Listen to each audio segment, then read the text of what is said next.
compartir. Sobre estas preguntas, ¿alguien quiere decirnos algo? ¿Alguien quiere levantar la voz? Muy bien, compañera, le pasa por favor el micrófono a la compañera. De cualquiera de esas preguntas, siéntase en la libertad. Así es, que se trata de compartir. Bueno, ¿por qué en la realidad se escapa a los personajes? Y yo no lo veo muy alejado. Yo lo veo en situaciones que nos han pasado desde el centro de trabajo, que a veces no nos detenemos a preguntar el primero cómo estás y quién eres, quién es tu familia. Y nos podemos enfocar en aspectos pedagógicos aparentemente o de trabajo, pero nos olvidamos de la persona. Y si no nos conocemos primero nosotros mismos y conocemos con quiénes estamos trabajando, desde mi compañero de un lado, de cómo se llama, dónde vive, porque a veces no sabemos que hasta somos vecinos y me puede dar raite, y que puede ayudarme a resolver un problema y hacer equipo y comunidad, esta situación es fácil. Entonces, primero conocerme a mí, conocer a mi compañera, a mi compañero, y no lo tengo que amar, pero sí puedo hacer comunidad con él y así conocer a mis alumnos desde quiénes son su familia, para que podamos realmente impactar en ellos, sensibilizarnos e indignarnos. Sí me indigna, me duele la lectura, me duele porque es realidad, porque tenemos maestras y compañeros que están en ese nivel de conciencia, que creen hacerlo mejor, que piensan que están haciendo lo mejor, pero pues necesitamos que quienes, como decían, tenemos un poquito más de conocimiento, la responsabilidad de manera profesional, amorosa y empática de acompañarnos en este proceso de transformación. Muy bien, compañera. ¿Cómo se llama usted? Tania. No deje el micrófono. Una pregunta, César. Me gusta que señala que el texto es verosímil, que puede ser que en algunas de sus comunidades, de sus aulas, esto se vea reflejado en sus centros escolares, entonces lo ve como una posibilidad real. Bien, sigamos por ahí, compañera. ¿Cómo se encuentra usted hoy? Y primero venía muy emocionada, contenta y entusiasmada, esperanzada, y en las primeras 3 pláticas estaba así como, ay, pero con una pasión, pero esto me dejó así como con una sensación de tristeza, de preocupación y de indignación. O sea, ahorita me siento, mi cuerpo está vibrando en una frecuencia en donde siento compromiso y tristeza y me hace quedarme pensando. No estaba al inicio así, me sentía diferente. Ahorita estoy con esta reflexión y me siento un poco triste, preocupada. Híjole, me la pone difícil, ¿eh? Me la pone difícil la compañera Tania, porque generalmente en nuestro sistema social, según los roles sociales que cumplimos, porque debemos entender que los roles sociales, que cada uno de nosotros está incrustado en cierto rol social. Claro. Y que dependiendo de nuestro rol social contestamos las preguntas con una máscara, una careta que habla sobre los prejuicios que caen sobre nosotros. Entonces, generalmente cuando hago esta pregunta me dicen, bien, ¿cómo estás? Bien, porque el rol social en el que tengo como maestro, pues no me puedo dar el lujo de decir que estoy mal, porque yo soy digamos que el líder de esta comunidad. Entonces, lo que espera el tutor, lo que espera el estudiante, lo que espera la familia, es que uno esté bien, porque uno será la respuesta para muchas cosas de ellos. Entonces, uno contesta dependiendo del prejuicio que cae sobre nosotros. Y eso genera un problema para la lectura de la realidad, porque cuando nos acercamos a hablar con los otros y le preguntamos, oiga, ¿cómo está usted? No siempre contestan con la verdad, sino contesta según el prejuicio que cae sobre ellos, según lo que el otro quiere escuchar. Es decir, para que no se genere una violencia sobre mí, yo lo que hago es contestarle asumiendo que él espera que yo dé esta respuesta. Y eso genera todo un problema para la lectura de la realidad. ¿Por qué nosotros fuimos, Tania? La pregunta es, ¿por qué en esta lectura que llevamos de esta logramos captar la lectura de la realidad? Porque me conecté. ¿Te conectaste? Me conecté con esto, porque me conecté con y porque conozco mis comunidades.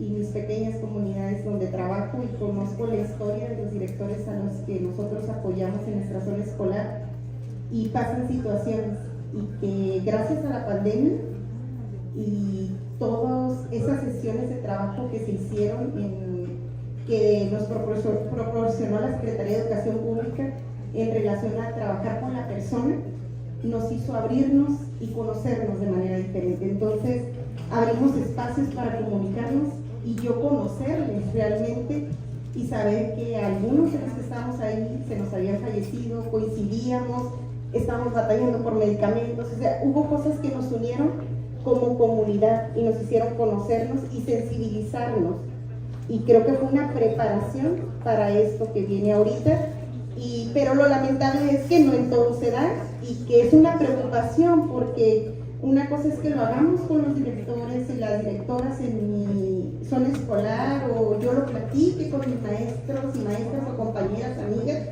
pero otra cosa es que trascienda, que es estar picando piedra, es estar constantemente en estos espacios para reflexionar y que nos caiga la conciencia cuál es nuestro papel en la humanidad, ¿no? Entonces, pues por eso estoy así, un poquito ahorita ya en este cierre como un poquito angustiada, preocupada. Me encanta, Tania. Sí. Siguiendo con el juego. Tania en 10 minutos de lectura logró conmiserarse de los personajes que aparecen ahí, logró sensibilizarse, logró indignarse. Ya quiero dar terapia, ya quiero conocer a la maestra, ya quiero... Ahora sigamos con el juego, Tania. Imaginemos que esto no viviéramos en una realidad, o sea, esto no fuera tangible, sino que fuéramos personajes de papel, cada uno de nosotros. ¿Tú crees que podría ser posible que lo que vimos en el cuento pudiera estar pasando en este momento? Y que la compañera dice, otra vez van a empezar con lo de la nueva escuela mexicana. Y que por acá, ya ahí ya salió Tania a decir tal cosa. Claro. La pregunta es... Si fueran de papel, no. La pregunta es, ¿por qué allá fue tan sencillo conmiserarte con estos personajes de papel? ¿Y por qué en este momento, aquí en donde estamos nosotros, no logramos generar los vínculos para reconocer lo que le está pasando al diverso? Porque cada uno tiene un nivel de conciencia. Entonces no hemos aprovechado los espacios para dialogar. Ahorita poquito conocí a las maestras que están aquí a un lado y por el nivel de conciencia y la conciencia de saber el impacto que va a tener el hecho de ser comunidad. Bien, más o menos. Porque, bueno, el paso para allá. Porque los personajes estos de papel no tenían gran conciencia que digamos. No. Y allá en 10 minutos que duró la lectura lograste conmiserar. Y aquí ya llevamos, no sé, 3, 4 horas. Ajá. Y no hemos logrado hacer lo mismo. ¿Por qué allá fue tan sencillo y aquí no? Porque no los conozco a ellos, ni tampoco a ellos, pero me dieron una parte de su historia. Y en el caso de aquí en las mesas, no conozco las historias. Muy bien. Ajá. Le pasamos el micrófono, a ver qué quiere decir la compañera. Fue porque los personajes expusieron su realidad. Cada uno de los personajes que participó ahí nos mostró todas las vivencias, ¿no? Y lo que los llevó a estar ahí y a ver la vida de esa manera. Entonces, cuando estamos nosotros en comunidad y que no nos damos la oportunidad, independientemente de a lo mejor conocer a nuestros compañeros, jamás vamos a poder entender lo que hay adentro del mundo de cada quien. Muy bien. Es decir, en pocas palabras, compañera, ¿cómo se llama usted? Yunuen. Yunuen, no suelte el micrófono, ahorita voy contigo también. En pocas palabras, en el cuento podíamos leer lo que estaba pensando el personaje y por eso fue mucho más fácil leer la realidad. En este momento, Yunuen, ¿cómo estás? Como la maestra. No, bueno, me la hizo difícil, ¿no? Porque aquí yo esperaba que me contestara desde el prejuicio y que me dijera bien. Dependiendo de nuestras caretas, hay caretas que pesan mucho, pesan mucho, y la careta del maestro pesa un montón, porque nosotros nos comportamos como maestros no solo en el aula, sino también en la calle y en la familia, y luego rompemos relaciones sociales o familiares porque dicen, no me está hablando como mi primo, me está hablando como maestro. Y entonces empieza la distancia de que ahí viene Marx, el sangrón, porque siempre contesta como maestro, nunca se quita la careta, siempre contesta desde el prejuicio de su rol social. Llega un momento en que estás frente al espejo, en la intimidad, en la soledad, y llevas tanto tiempo con esa máscara que te contestas a ti mismo con esos prejuicios y poco a poco te conviertes en otra cosa que no eres, es decir, no te permites pensar, reflexionar sobre lo que tienes acá adentro, como dice Yunuel. Entonces vean la dificultad de la lectura de la realidad. La lectura de la realidad necesita que seamos capaces de entrar en la cabeza de cada uno de ellos para saber qué están pensando. Pero por los prejuicios que tenemos, por los roles sociales que cumplimos, no nos damos esa oportunidad porque tenemos miedo. Porque aquí está el valiente y dijo eso, pero habrá otros que dicen, yo no me quiero exponer, porque si me abro así y el otro no toma una conmiseración de mi situación, igual y me afecta. Entonces me protejo y me pongo una careta y entonces contesto lo que el otro quiere decir para pasar al siguiente tema. O sea, ¿cuál es la respuesta? ¿Bien? ¿Sí? ¿No? ¿Qué es lo que quieres escuchar de mí? Un sí, ahí está el sí.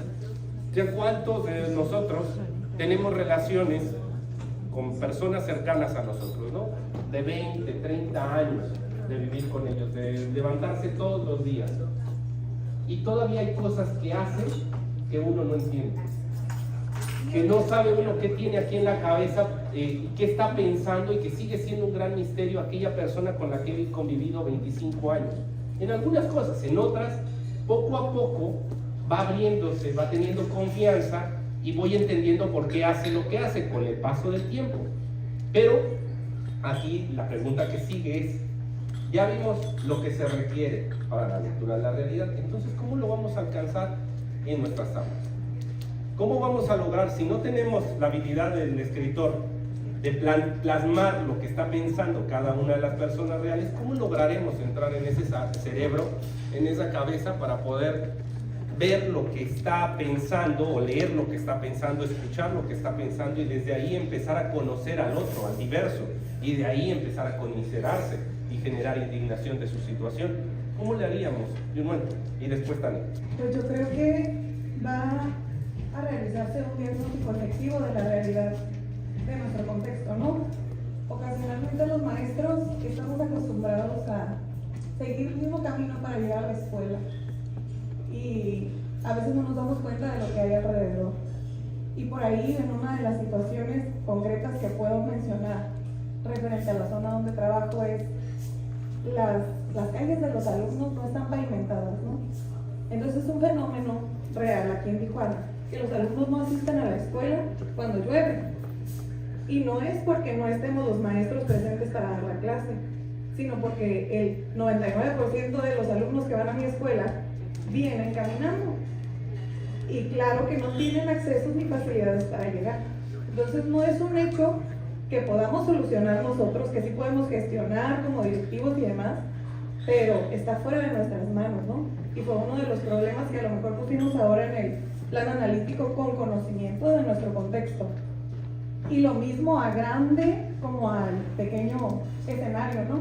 Dentro del aula tenemos un tiempo muy específico para diagnosticar, pero creo que ese diagnóstico nunca termina, porque pues las realidades de nuestros alumnos, como la nuestra, está en movimiento, ¿no? Es lo único que tenemos siempre, los cambios. Entonces yo pienso que tenemos que aprender a estar alerta y a conocer a los padres de familia, a los alumnos y a los compañeros, ¿no? No, hombre, Yunuel, qué público, ¿eh? Tienes toda la razón, Yunuel. Podemos plantear tres, desde el plano sociológico podemos meter más variables, pero podemos manejar tres. Una, la confianza, pero la confianza es algo que implica mucho esfuerzo, mucho de segunda variable, tiempo, para lograr entender al otro, al diverso. Y a veces cuando yo fui maestro de secundaria, ya no estoy frente a grupo, pero fui maestro de secundaria, preparatoria, tal, pero como yo no era normalista, entonces yo estaba por honorarios, entonces tenía que estar cubriendo horas y ir a escuelas privadas, tal, porque al final, no sé, cada 6 horas, 7 horas al día para medio tener una quincena. En el Estado de México, donde los grupos, pues el grupo más pequeño tendría 30 alumnos y el grupo más grande tal vez 50, 55. Entonces, frente a esa realidad, ¿cómo voy a tener el tiempo para lograr generar la confianza con mis estudiantes para que él se abra y que vaya logrando, como sucedió en el cuento, leer o escuchar lo que está pensando, ¿no? Que se muestre sin máscara, sin estos prejuicios que caen sobre él? Eso es difícil. Pero Bourdieu, bueno, analizando otros desde la sociología, plantea otra cuestión que ya la dijo Junot, la cuestión de los hábitos. Hay diferentes tipos de hábitos. Vamos a analizar uno de ellos para ver cómo, si bien cuando yo pregunto cómo estás, Tania, ella pueda decirme estoy bien y está mintiendo, por los hábitos que hace todos los días, como caminar por estas calles, yo puedo encontrar tips de la situación en la que se encuentra. Vamos a hablar de hábitos de consumo. Voy a preguntar, y con esto terminamos la actividad. ¿Cuándo fue tus últimas vacaciones y a dónde fuiste? En abril y Europa. Ah, caray. Abril y Europa. Compañera.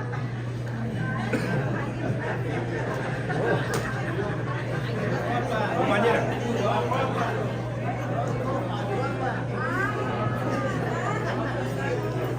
¿Me prestan el micrófono?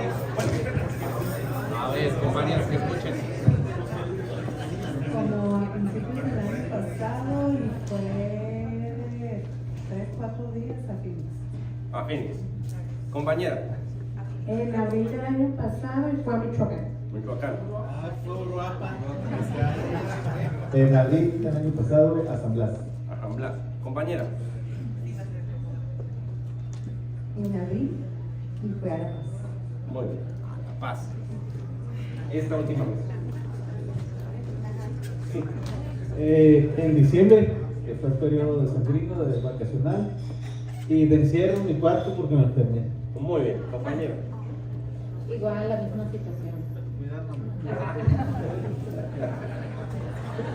En diciembre fui a Sinaloa a ver a mis papás, primos, tíos, toda mi familia. Muy bien, compañera. Híjoles, yo como hace 3 años, en periodo vacacional de primavera, Acapulco. Muy bien, muy bien. Pues te voy a volver a romper el círculo. Les digo a mis hijos que somos privilegiados porque tenemos sábado y domingo. Entonces para mí mis vacaciones son todos los sábados y los domingos y todos los días libres que tenemos.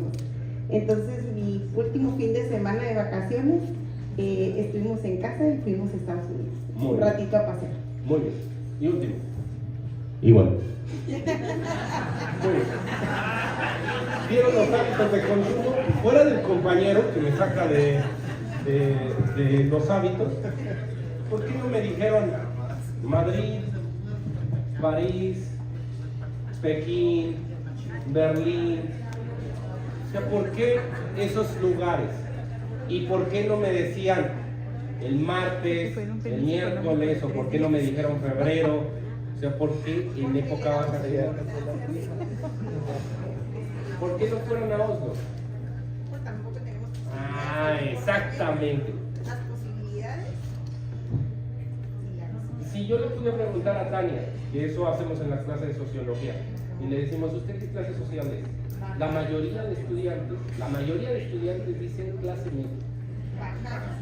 Sentirse, agarrarse Claro, de algo. efectivamente. El sujeto, por los prejuicios sociales que hay, lo que menciona no siempre tiene un correlato con su realidad, con la lectura de la realidad que estamos haciendo. Pero en los hábitos, cuando uno le dice al estudiante, ¿cuándo fue la última vez que comiste carne? ¿O cuándo fue la última vez que saliste de vacaciones? ¿O a dónde saliste de vacaciones? Y empieza uno a analizar los hábitos que tiene, en este caso, hábitos de consumo, entonces aflora la realidad de la persona.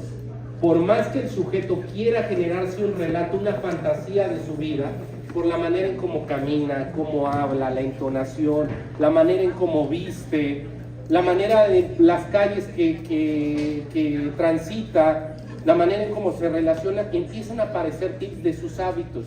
Y entonces podemos nosotros identificar en esos hábitos a cuál rol social se encuentra, ya sea en una cuestión económica, clase media, clase alta, clase baja, o en una condición genérica, o en una condición gremial, trabajadores, obreros, campesinos, o en una condición de pueblos originarios, de culturas diversas. Es decir, lo que necesitamos no es tanto en estas lecturas de la realidad generar un cuestionario de que a ver cómo te bombardeo para que tú me digas lo que estás sintiendo, sino lo que necesitamos tener la sutileza de observar y escuchar al otro, la humildad de ceder nuestra situación de superioridad para que el otro pueda mostrarse como protagonista de la historia, porque en este momento el protagonista soy yo. En este hecho de narcisismo yo entro, tal, hablo y más me subo al estrado, completo narcisismo, y el otro acaba invisibilizado, silenciado. El maestro tiene que dar un paso atrás si quiere hacer la lectura de la realidad y permitir que aquel que ha estado silenciado históricamente logre tener protagonismo, y que en lugar de que él esté observándome como modelo, como protagonista de esta historia, él sea ese protagonista.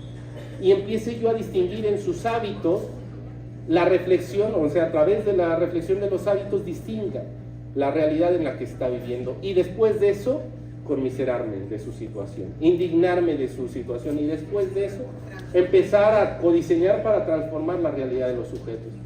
Y entonces ahí la cuestión, cuando hablamos de emancipación, tiene todo sentido. Porque uno piensa emancipación y uno piensa, bueno, es que estamos en un sistema de opresión capitalista que los tiene esclavizados, que sí, también es cierto. Pero cuando hablamos de la liberación, partimos de esos prejuicios, no tanto de una liberación utópica, de un estado esclavista, donde... No, estamos hablando de los prejuicios que están cayendo en este sujeto, que yo no reconocía hasta el momento que le permití ser el protagonista, cedí. Y entonces desde ahí empiezo la transformación de su situación. Bueno, compañeros, yo sé que es poco, o sea, un poco tiempo. Es un trabajo muy difícil, no es sencillo, no hay recetas, pero es algo que vale la pena realizar si es que queremos cambiar nuestra cultura escolar y la condición de comunidades en la que nos encontramos. Pasar de una relación individualista con los otros hacia una relación comunitaria, donde en lugar de buscar el bienestar de cada uno de nosotros de manera indolente, buscamos un bienestar comunitario. Porque, y termino con esta, digamos, con esta mística, yo no puedo estar bien si los demás están mal. Entonces, en la medida en que los otros están bien, yo estaré bien. Entonces, siguiendo esa mística. Sí hay recetas esto, o sea, que no lean. Bueno, que estén muy bien.